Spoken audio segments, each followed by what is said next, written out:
오늘은 더 나은 본향을 사모하는 믿음이라는 제목으로 하나님의 말씀을 전하도록 하겠습니다. 오늘 우리가 2026년의 두 번째 주일을 맞이하였는데요. 올해 우리 교회의 표어인 나는 믿습니다 라는 주제에 대해서 보고 있습니다. 무엇이 믿는 것인가? 믿는다는 것이 무엇인가? 이것을 생각해 보고 있는데요. 지난 시간에는 우리가 나는 믿습니다 라고 입으로 소리내어 말하는 것이 믿는 것이 아니라 예수님을 주로 시인하는 것, 또 하나님이 먼저가 되는 것, 그리고 그것이 우리의 삶으로 나타나는 것이 바로 믿는 것이라고 말씀을 드렸습니다. 이 우리의 믿음이 어떻게 삶으로 나타나게 되냐면요. 우리가 다시는 나를 위해 살지 않고 오직 하나님을 위하여, 하나님의 영광을 위하여 사는 것으로 나타나게 된다고 하였습니다. 그런데 그것은 저절로 되는 것이 아니라 끊임없이 나를 부인하는 것이 먼저 있어야만 한다고 하였습니다. 그래야만 우리가 하나님을 위하여 살 수가 있지, 나를 부인하지 않은 채로 나를 위하여도 살고 동시에 하나님을 위하여도 산다는 것은 불가능하다고 하였습니다. 그러나 우리가 기쁨으로, 오늘 성가대가 찬양한 것처럼 기쁨으로 다시는 나를 위하여 살지 않고 하나님을 위하여 살 수 있는 것은, 우리가 하나님을 위하여 살 때 하나님은 우리를 희생시키시는 그런 분이 아니라 오히려 우리를 위하시고 또 우리에게 모든 좋은 것을 더하여 주시는 하나님이시기 때문이라고 하였습니다.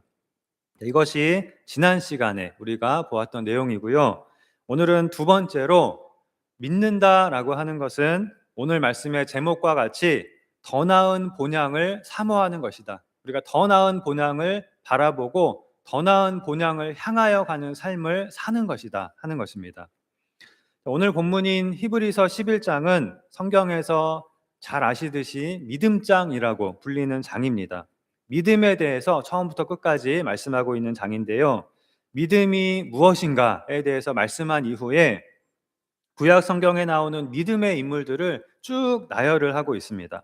우리가 잘 아는 노아, 아브라함, 이삭, 야곱, 요셉, 모세, 이런 인물들이고요. 여기에 더해서 이스라엘의 정탐꾼들을 도와주었던 여리고의 기생 라합, 나중에 보아스의 어머니가 되고 또 룻의 시어머니가 되는 그 라합의 이름도 기록이 되었고요.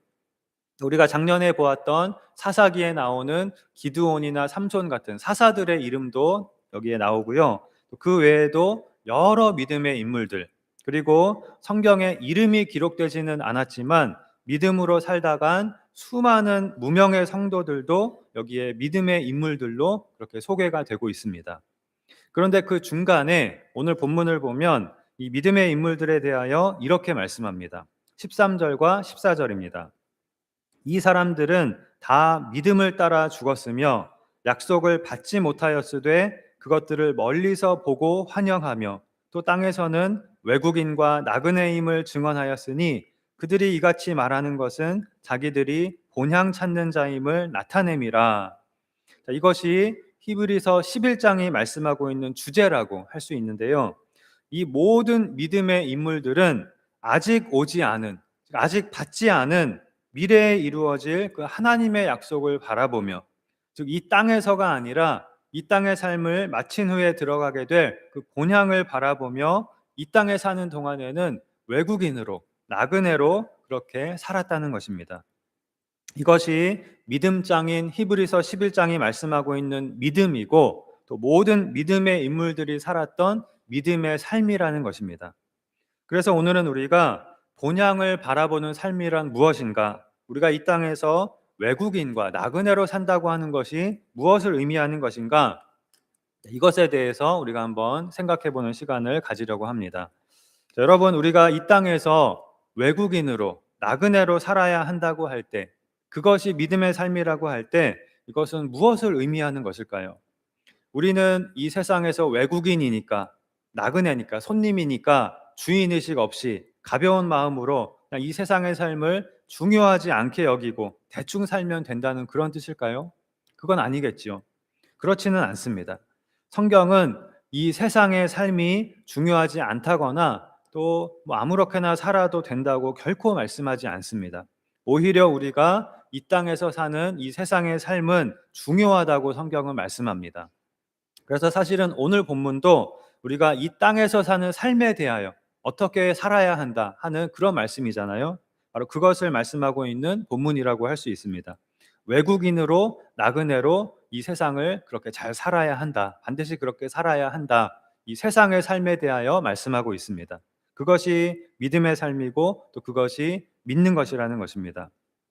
자, 그렇다면 우리는 이 땅에서 외국인이요 나그네라고 말씀하고 있는 오늘 본문이 우리에게 말해주고 있는 것은 무엇일까요?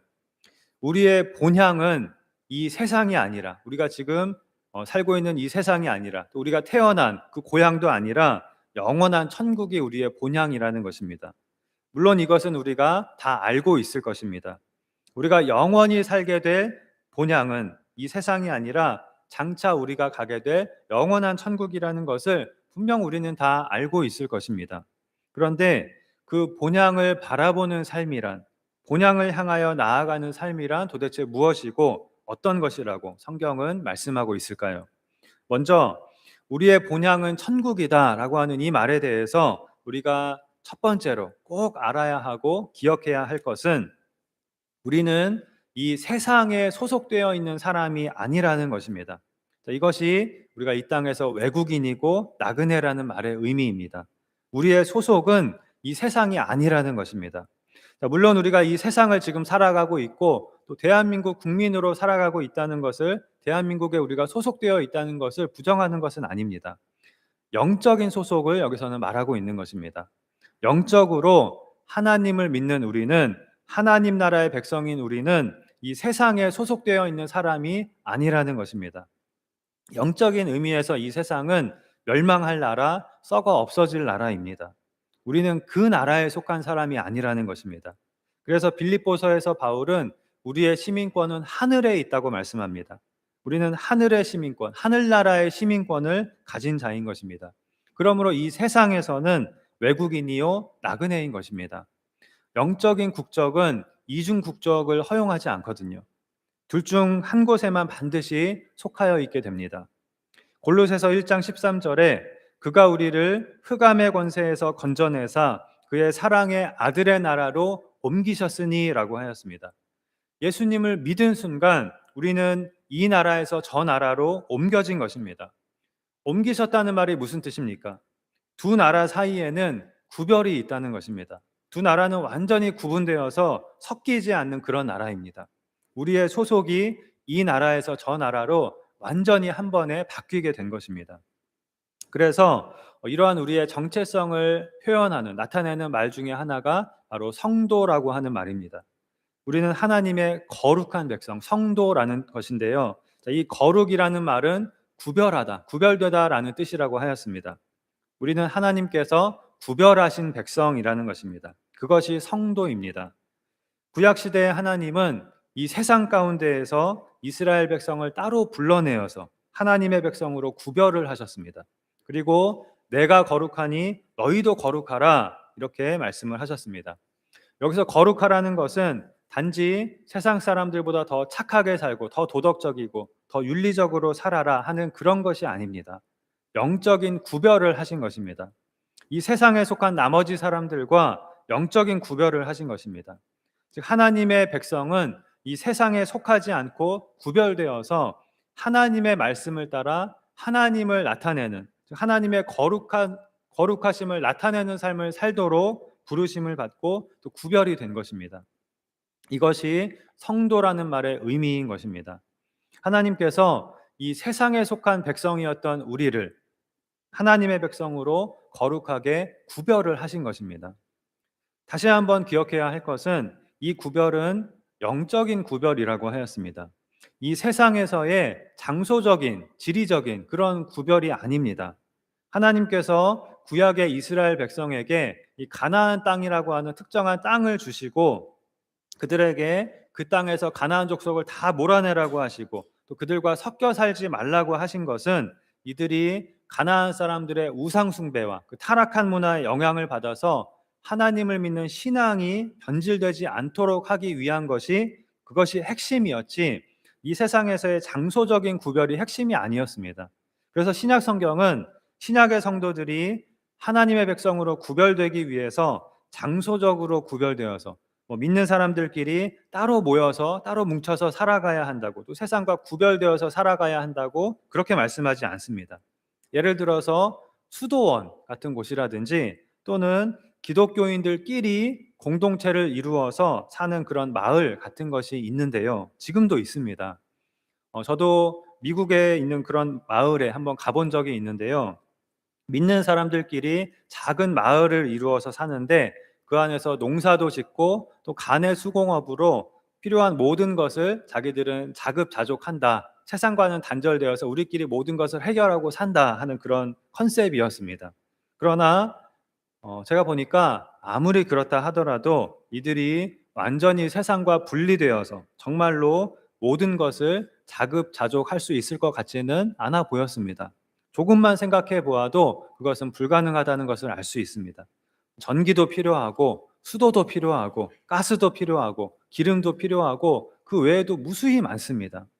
그리고 이들이 아무리 세상과 단절되어 살아가겠다고 해도 미국 땅 안에 있기 때문에 미국의 법을 적용받으면서 그 법의 테두리 안에서 살아갈 수밖에 없는 것입니다. 그러니 당연히 돈도 필요하겠지요. 세금도 내야 되고, 그래서 자신들이 열심히 만든 것을 일반 사람들에게 팔기도 하고, 또 자신들이 사는 마을을 예쁘게 만들어서 관광 상품화해서 이렇게 돈을 벌고 있는 것입니다. 그리고 무엇보다 신약 성경은 우리 신약의 성도들에게 이렇게 장소적으로 세상과 구별되어 살라고, 세상 사람들과 교류하지 말고 살라고 말씀하지 않습니다. 장소적으로는 우리가 이 세상 속에서 살아가지만 세상 사람들과 함께 우리가 학교도 다니고 직장도 다니고 친구도 하고 그렇게 살아가지만 영적으로는, 우리의 영적인 마음가짐에 있어서는 결코 우리가 세상에 속하지 말고 세상과 구별되어 살아가라고 말씀합니다. 우리가 장소적으로 아무리 세상과 구별된다고 해도 그렇게 해서 죄를 짓지 않게 되거나 더 거룩할 수 있는 것은 아닌 것입니다. 그렇다면 우리가 세상에 속하지 않고 이 세상에서 성도로 살아간다는 것은 무엇일까요? 오늘 본문에 보면 13절에 이들은 땅에서는 외국인과 나그네임을 증언하였다고 하였고, 또 14절에는 자기들이 본향 찾는 자임을 나타내었다라고 하였는데요. 이들은 어떻게 이것을 증언하였고 또 나타내었을까요? 그것은 바로 이 세상의 가치관을 따라 살지 않고 오직 하나님의 말씀을 따라 사는 것입니다. 이 세상 모든 사람은 세상의 가치관을 따라서 살아갑니다. 그것이 아주 몸에 배어 있습니다. 그런데 우리도 그것이 몸에 배어 있지만 우리는 하나님의 말씀을 따라서 살아가는 것입니다. 이 세상의 가치관은 한마디로 정의하면 나를 위해 사는 것입니다. 내가 원하는 것을 성취하고 내가 성공하고 내가 더 많이 가지고 내가 더 높이 올라가고 내가 좋은 것을 즐기고 누리는 것, 이것이 이 세상의 가치관에 있어서 최고의 목표입니다. 그러나 우리 그리스도인은 나보다 하나님이 먼저이고 하나님의 영광을 위하여 산다고 하였습니다. 그것이 하나님의 말씀이기 때문입니다. 우리는 세상 사람들이 가치를 두는 유한한 것에 가치를 두지 않습니다. 우리는 무한하고 영원한 것에 더 큰 가치를 둡니다. 우리는 세상 사람들과 다른 목적을 가지고 삽니다. 우리의 목적은 하나님 나라, 하나님의 뜻, 하나님의 영광인 것입니다. 우리가 원하는 것은 나를 기쁘게, 내가 즐겁게가 아니라 하나님을 기쁘게가 먼저입니다. 세상 사람들은 죄를 대수롭지 않게 생각을 하지만 다들 이 정도 죄는 짓고 살아가는데 뭘, 이렇게 생각을 하지만 우리는 조그만 죄라도 미워하고 내가 죄를 지음으로 인하여 애통해합니다. 그리고 죄를 짓지 않으려고 열심히 죄와 싸우는 삶을 살아갑니다. 이 모든 것이 영원한 본향을 향하여 살아가는 것입니다. 세상의 가치관을 따라 세상에 속하여 살아가는 대신 하나님 나라에 속한 하나님 나라의 백성으로서 하나님의 말씀을 따라 살아가는 것입니다. 그렇다면 어떻게 우리는 영원한 본향을 향하여 살아가는 이러한 믿음의 삶을 살아갈 수 있을까요? 우리가 이 땅에서 외국인이요 나그네임을 아는 것보다 우리가 실제로 그렇게 살아가는 것이 훨씬 중요한 일이거든요. 그러기 위해서 우리가 오늘 기억해야 할 한 가지가 있습니다. 그것은 뒤를 돌아보지 않고 단호하게 앞을 바라보고 나아가야 한다 하는 것입니다. 오늘 본문 15절에 그들이 나온 바 본향을 생각하였더라면 돌아갈 기회가 있었으려니와 라고 하였습니다. 그들이 나온 바 본향은 이제는 그들의 소속이 아닌 이 세상을 말하지요. 이들이 자신들이 이미 나온 그 세상을 뒤돌아보았다면 다시 거기로 돌아갈 기회가 있었을 거라는 것입니다. 그러나 이들은 그런 기회가 있었지만 돌아보지 않았다는 것입니다. 그리고 16절에 그들이 이제는 더 나은 본향을 사모하니 곧 하늘에 있는 것이라 라고 하였습니다.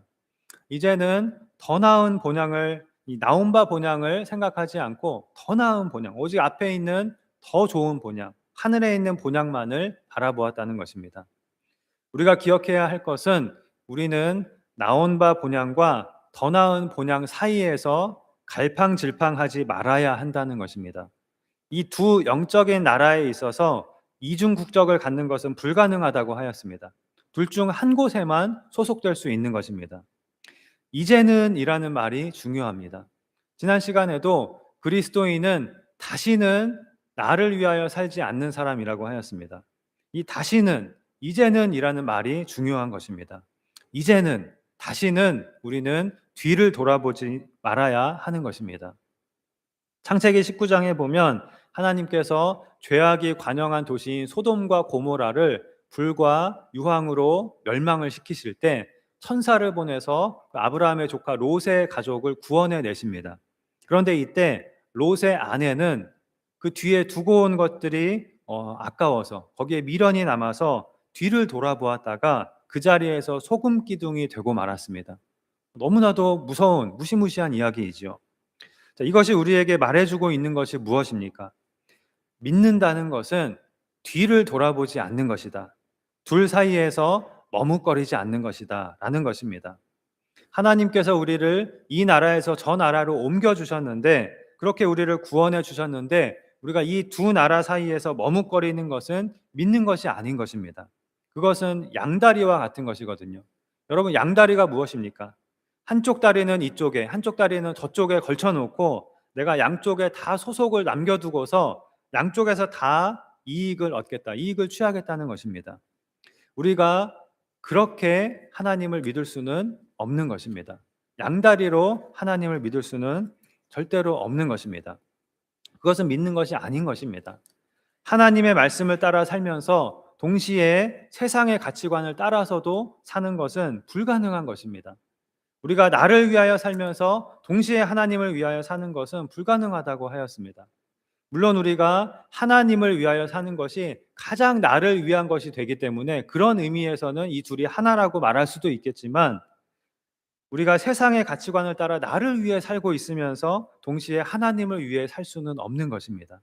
예수님은 한 사람이 두 주인을 섬길 수 없다고 말씀하셨고, 누구든지 자기를 부인하지 않고는 나를 따라올 수 없다고 말씀을 하셨습니다. 하나님을 믿는다고 하는 것은 양다리를 걸치거나 둘 사이에서 머뭇거리지 않고 단호하게 한쪽을 선택하는 것입니다. 나온 바 본향을 다시는 생각하지 않고, 나온 바 본향을 돌아보지 않고 오직 앞에 있는 더 나은 본향을 바라보는 삶을 흔들림 없이 살아가는 것, 그것이 바로 하나님을 믿는 삶을 사는 것입니다. 그런데 왜 우리는 하나님을 믿는다고 하면서, 이제는 더 나은 본향을 사모한다고 말하면서 자꾸만 우리가 나온 바 본향을 생각하고 뒤를 돌아보게 되는 것일까요? 자, 일단 우리의 시야가 진정으로 더 나은 본향을 바라보고 있지 못하기 때문입니다. 그것은 먼 훗날의 일이고 또 지금은 전혀 눈에 보이지도 않는 것인 반면에, 지금 당장 우리 눈에 보이는 것들, 즉 이 세상에 속한 것들의 유혹을 우리는 끊임없이 실시간으로 받게 되고, 또 그런 상황 속에서 우리가 여러 가지 핑계를 대면서 세상에 속한 것들을 우리가 더 우선으로 여기고 그것들을 사랑하고 또 결국은 그것들을 위해서 살아가게 되는 것입니다. 또 누가 나에게 예수 믿으면 복 받고 부자 된다고 했는데, 그래서 내가 교회에 나오기 시작했는데 교회에 다니기 시작한 후로 오히려 고난이 오는 것입니다. 그래서 다시 뒤를 돌아보게 되는 경우도 있습니다. 그러면서 많은 사람들이 믿는다고 하면서 사주도 보러 다니고 점도 보러 다니고 또 세상 사람들과 똑같은 목적과 똑같은 가치관을 가지고 그런 목적을 가진 채로 그런 것들을 위해서 하나님이 복 주시기를 바라면서 믿습니다. 그러면서 이것이 하나님을 믿는 것이라고 생각을 합니다. 그런데 이러한 믿음의 모습, 이러한 태도들은 전염성이 있습니다. 이러한 그리스도인들의 모습을 보는 사람들이 봐봐, 다들 이렇게 적당히 믿으면서 살아가는 거야 라고 말하면서 그렇게 사는 것을 정당화하고 또 나도 그렇게 살아가게 되는 것입니다. 그러면서 우리는 우리가 살아가는 시대나 또 내가 처한 상황이나 환경을 핑계댑니다. 또 우리의 연약함을 핑계로 내세웁니다. 물론 어떤 면에서 이러한 핑계들은 사실이기도 합니다. 우리는 연약합니다. 우리는 결코 완전한 삶을 살 수 없고 완전한 믿음의 삶을 살 수는 없습니다. 만일 우리의 완전하지 않은 그런 모습을 보고 그것은 믿는 것이 아니야 라고 말한다면 우리 모두는 전부 믿는 사람이 아닐 것입니다. 그러나 그렇게 말할 수는 없겠지요. 실제로 성경을 보면 믿음의 조상인 아브라함으로부터 시작해서 모든 성경의 인물들 가운데 완전한 믿음의 삶을 산 사람은 단 한 명도 없습니다.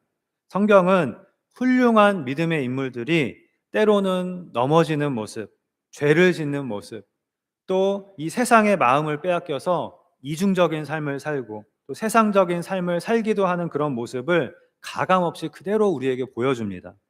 그러나 성경이 이것을 우리에게 보여주는 목적은 우리가 이러한 잘못을 따라하지 말고 반복하지 않도록 하는 것이지, 이것을 가지고 우리가 세상적인 삶을 사는 것을 합리화하고 우리는 연약하고 완전할 수 없다는 핑계를 대라고 이러한 것을 보여주는 것이 절대로 아닙니다. 오히려 성경은 끊임없이 뒤를 돌아보지 않는 삶을 살라고, 이 세상과 하나님 사이에서 갈팡질팡하지 말고 양다리 걸치지 말고 단호하게 하나님을 선택하라고 계속해서 우리에게 말씀합니다. 이 세상과 하나님 사이에서 머뭇거리는 것은, 주저하는 것은 믿는 것이 아니라고 우리에게 성경은 말씀합니다. 여호수아서의 마지막 장인 여호수아 24장에 보면 여호수아가 이제 가나안 정복의 사명을 마치고 죽을 때가 다 되어서 죽기 전에 마지막으로 고별 설교를 이스라엘 백성에게 하는데요. 이때 여호수아는 백성들에게 이제는 너희가 모든 우상을 버리고 여호와 하나님만을 섬기라. 우상과 하나님 사이에서 누구를 섬길 것인지 지금 오늘 너희는 확실하게 선택하라. 오직 나와 내 집은 여호와를 섬길 것이다 라고 백성들에게 말하였습니다. 그리고 이때 백성들은 우리가 결단코 여호와를 버리고 우상들을 섬기지 않겠습니다 라고 대답을 하였습니다. 그러나 실제로는 여호수아가 죽은 이후에 얼마 안 가서 이스라엘 백성들이 여호와 하나님도 섬기고 다른 여러 우상들도 함께 동시에 섬기는 그런 혼합주의 신앙에 빠지는 사사시대가 이어서 오게 됩니다. 그리고 사사시대가 지나고 조금 더 후에 열왕기상 18장에 가보면 우리가 잘 아는 선지자 엘리야와 바알과 아세라 선지자 850명의 그 대결하는 내용이 나오게 되는데요. 이때 그 대결을 위해서 갈멜산에 모인 것은 엘리야와 그 우상 선지자들만이 아니었습니다. 이스라엘 모든 백성이 이 대결을 보려고 그때 갈멜산에 다 모였습니다. 이때 엘리야가 이스라엘 백성을 향하여 이렇게 말합니다. 너희가 어느 때까지 둘 사이에서 머뭇머뭇하려느냐? 여호와가 만일 하나님이면 그를 따르고 바알이 만일 하나님이면 그를 따를지니라. 여호수아가 그랬던 것처럼 여호와를 섬길 것이냐 바알을 섬길 것이냐 너희는 선택하라 이렇게 외친 것입니다. 그러나 이번에는 백성들이 아예 말 한마디도 대답하지 아니하였다고 하였습니다. 왜입니까? 당시에 아합 왕과 이세벨이 이 여호와를 섬기는 선지자들을 핍박을 하면서 백성들에게 우상인 바알을 섬기도록 강요를 하였거든요. 게다가 지금 이 엘리야와 우상 선지자들의 대결은 1대 850의 대결이었습니다. 백성들은 대결의 결과는 뻔하다고 생각을 하였고 괜히 어설프게 엘리야 편에 섰다가는 죽임을 당하게 될 것이 두려웠을 것입니다. 그래서 엘리야가 너희가 어느 때까지 이렇게 둘 사이에서 머뭇머뭇하려느냐라고 외치는데도 이들은 머뭇머뭇하였습니다. 그렇다면 신약의 초대교회 시대는 어땠을까요? 초대교회 시대인 1세기의 성도들은 로마 황제의 극심한 박해 속에서도 머뭇거리지 않고 고난과 핍박을 받았고 또 순교까지도 하였습니다. 왜입니까? 다시는 나온 바 본향을 뒤돌아보지 않고 오직 더 나은 본향을 바라보았기 때문입니다. 물론 모두가 그런 것은 아니었습니다. 핍박에 두려워서 너무나 무서워서 머뭇거리고 또 나온 바 본향으로 다시 돌아간 그런 사람들도 분명히 있었을 것입니다. 우리나라의 일제강점기도 마찬가지였습니다. 단호하게 믿음을 지키면서 핍박을 받고 옥에도 갇히고 순교를 당한 그런 그리스도인들이 있었는가 하면 고난과 핍박 앞에서 또 믿음을 저버린 그런 사람들도 있었습니다. 무슨 말이냐면요. 어느 시대나 사실 환경은 다 똑같다는 것입니다. 다 거기서 거기입니다. 우리는 시대와 상황과 환경을 핑계하면서 이미 우리가 나온 바 본향인 세상에 자꾸 우리가 발을 걸치려고 합니다. 자꾸 뒤를 돌아봅니다. 확실하게 하나님을 붙들지 못하고 세상과 하나님 사이에서 머뭇머뭇하는 것입니다. 왜냐하면 내가 이 세상에서 외국인으로 나그네로 살아가면 이 성경 말씀대로 살아가면 왠지 굉장히 손해를 볼 것 같은 그런 생각이 드는 것입니다. 나에게 아무리 생각해도 이익이 없을 것 같은 것입니다. 오히려 고난이 올 것 같은 것입니다. 그래서 확실하게 하나님을 붙들지 못하고 확실하게 하나님의 말씀을 따르지 못하고 중간에서 머뭇머뭇하면서 양쪽을 기웃거리면서 천국도 가야 되는데 이 세상도 중요한데 이러면서 적당히 믿으려고 하는 것입니다. 우리가 먼저 하나님을 구하고 오직 하나님을 위하여 살면 하나님은 우리에게 이 모든 것을 더하시리라고 약속하셨습니다. 그러나 하나님께서 우리에게 이 모든 것을 더하실 것이기 때문에 우리가 하나님을 섬겨야 하는 것은 아닙니다. 하나님이 하나님이시기 때문에 오직 하나님이 유일한 창조주이시고 우리의 주인이시고 우리의 하나님이시기 때문에 그리고 또 우리의 아버지가 되시기 때문에 우리는 오직 하나님을 섬겨야 하는 것입니다. 물론 우리는 이 모든 것을 더하실 것이라는 하나님의 약속을 믿을 수 있습니다.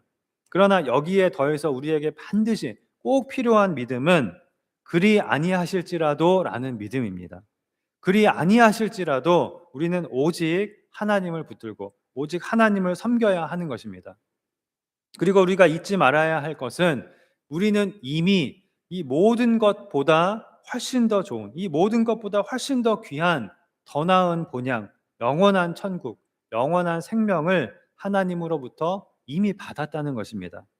이제 우리에게는 더 나은 본향, 영원한 본향이 기다리고 있습니다. 우리는 이미 그 하늘나라의 시민권자로서 이 땅에서는 외국인으로, 나그네로 살고 있는 것입니다.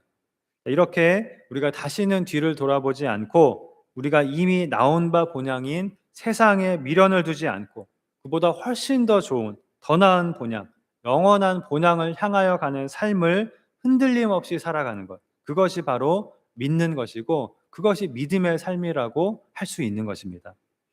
오늘 본문 13절에 이 사람들은 다 믿음을 따라 죽었으며 약속을 받지 못하였으되 그것들을 멀리서 보고 환영하며 라고 하였습니다. 이 믿음의 사람들은 비록 이 땅에 사는 동안에는 약속하신 것을 하나님이 약속해 주신 것을 받지는 못하였지만 장차 들어가게 될 더 나은 본향을 바라보면서 그리 아니하실지라도 라는 믿음으로 나온 바 본향과 더 나은 본향 사이에서 머뭇거리지 않는 삶을 살았다는 것입니다.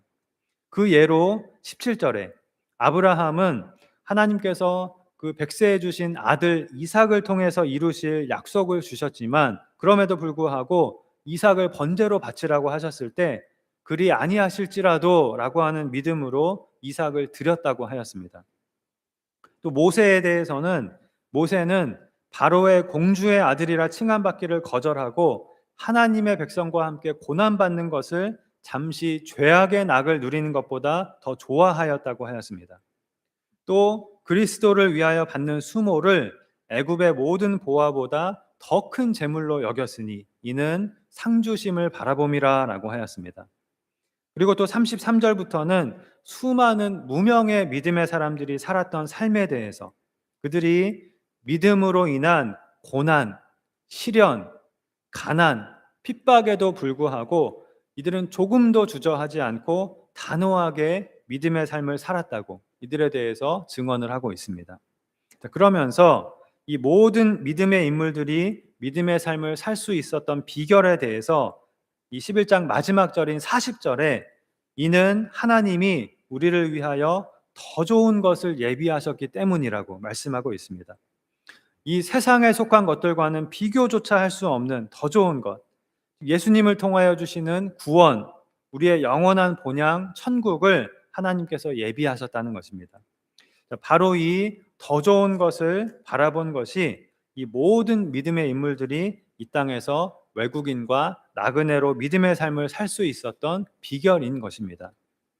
우리도 이러한 믿음의 삶을 살 수 있기 위해서, 나는 믿습니다라고 정말로 우리가 고백할 수 있기 위해서는 우리의 시야를 영원으로 좀 넓힐 필요가 있습니다.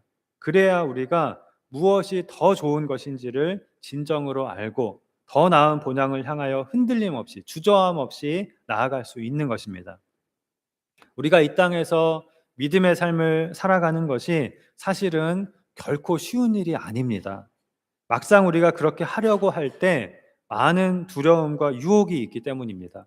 내가 이 세상에서 하나님의 말씀을 따르면 이 세상에서 왠지 나만 많이 뒤처질 것 같은, 그런 남들보다 더 뒤처지게 될 것 같은 그런 느낌이, 나만 손해볼 것 같은 그런 두려움이 우리 안에 생기게 됩니다. 이 세상에서 살아남으려면, 남들보다 내가 뒤처지지 않으려면 하나님의 말씀보다 당장은 세상의 가치관을 꼭 따라야만 할 것 같은 그런 유혹이 우리에게 생기게 됩니다. 아직은 멀리 있고 당장 눈에 보이지도 않는 것들보다 지금 당장 우리 눈에 보이는 것들이 우리에게는 더 중요해 보이는 그런 유혹이 늘 우리 앞에는 있습니다. 내가 정말 하나님의 말씀을 따라 살면 이 세상에서는 결국 망하게 되는 것이 아닌가, 이런 두려움이 생기기도 합니다. 그러나 하나님의 말씀을 꼭 붙드는 사람은 절대로 망하지 않습니다. 하나님의 말씀만 우리가 꼭 붙들고 있으면 그런 사람은 절대로 망하지 않습니다. 영원히 성공하게 됩니다. 우리가 하나님의 말씀을 붙들고 하나님의 말씀을 따르는 한 이미 우리는 영원히 성공한 사람인 것입니다. 이것을 우리는 꼭 기억해야 하겠습니다. 물론 우리는 이 세상을 사는 동안 완전한 삶을 살 수 없습니다. 우리의 믿음은 연약합니다. 그래서 우리의 눈이 자꾸 우리가 나온 바 본향인 이 세상을 향하게 될지도 모릅니다. 그러나 하나님께서 우리가 영의 눈을 뜨고 밝히 보게 해주시면 우리가 더 나은 본향을 바라보며 더 나은 본향을 사모하며 우리가 이 세상에서 외국인과 나그네로 그렇게 살아갈 수 있게 될 것입니다. 그러한 영적인 시야를 우리가 하나님께 구하면서 날마다 우리의 영원한 본향을 향하여 한 걸음씩 나아가는 그런 우리가 되어야 하겠습니다. 그럼으로써 우리의 삶으로 나는 믿습니다 라고 고백하며 하나님께서 이 세상 가운데에서 불러내어 거룩하게 구별하신 성도로서 오직 하나님의 말씀을 따라 믿음의 삶을 살며 또 날마다 승리하는 삶을 살아가는 그런 우리 모두가 되기를 주님의 이름으로 축원합니다. 기도하시겠습니다. 하나님 아버지, 이 세상에 속하여 살아가던 우리를 세상 가운데에서 불러내어 하나님 나라의 백성으로 성도로 구별하여 주신 것을 감사합니다. 하나님을 믿는다고 하는 것은 우리가 나온 바 본향과 더 나은 본향 사이에서 갈팡질팡하지 않고 오직 더 나은 본향을 향하여 살아가는 것이라고 하였습니다. 그런데 우리는 연약하여 이 세상의 수많은 유혹으로 인해 또 두려움으로 인해 자꾸 나온 바 본향을 돌아보며 나온 바 본향으로 되돌아가는 삶을 살았던 것을 이 시간 회개하오니 용서하여 주시옵소서. 우리가 이 세상의 삶을 중요하게 여기고 충실하게 살아가되 영적으로 우리는 더 이상 이 세상에 속한 자가 아니며 하늘나라의 백성임을 기억하고 외국인과 나그네로서 이 세상의 가치관이 아닌 하나님의 말씀을 따라 믿음의 삶을 살아가는 우리가 되게 하여 주시옵소서. 그리하여 이 세상을 사는 동안 점점 더 하나님의 거룩하심을 닮아가고 이미 우리에게 주어진 영광스러운 축복들을 깨달으며 늘 하나님과 동행하는 가운데 기쁨으로 영원한 본향을 향하여 나아가는 우리 모두가 되도록 인도하시고 축복하여 주시옵소서. 믿사오며 예수님의 이름으로 기도하옵나이다. 아멘.